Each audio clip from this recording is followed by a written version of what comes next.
to center, but Buxton is drifting back, still going back at the wall, leaps and makes the catch.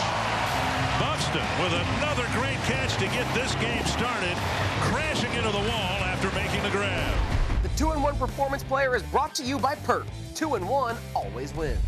Tyler Jacobs and Ray Crawford at 120 Sports. Ray, our Pert 2-in-1 performer is Minnesota Twins outfielder Byron Buxton. Buxton, we know, great defensively with his speed on the base pass. And today, in a 5-4 win over the Angels, he was showing all of his tools in the toolbox. Made a great running catch against the wall. He also had his 5th home run of the season. When he came up, a lot of people looked at him and said, this guy has the tools to be one of the best players in Major League Baseball. He hasn't lived up to that expectation. Ironically enough, playing against the Angels without Mike Trout, you wonder, is he ever going to realize those skills and become a Trout-level player? Or is he someone who's always going to struggle at the dish and have to rely on speed and defense? Boy, that's a really high bar to set with Mike Trout and the power Maybe numbers not fair. The exit velocity, all that kind of stuff that you get with Mike Trout. I think Mike Trout is kind of one of those generational type players. I think it's a little bit unfair to try to compare him to that level. I mean, what you have to do with young hitters, certainly you have to show some patience.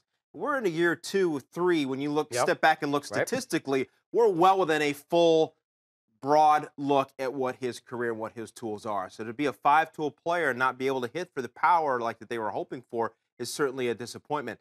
I think right now you just kind of have to try to keep it as simple as you can. You got to make contact and use the things to your advantage, like the speed, and maybe his does become more of a Billy Hamilton type player. There's nothing wrong with that. It's an exciting player scoring from first base on a hit and run, and maybe that could be the future here for Buxton. Yeah, Buxton did showcase some of that power, though, that scouts think is there to be unlocked. Yeah. His 5th homer in a 5-4 win against the Angels and showcased what we've seen ever since he came up in 2015, great speed and defense. Byron Buxton, our Pert 2-in-1 performer. The 2-in-1 Performance Player is brought to you by Pert, the original 2-in-1 and still the best.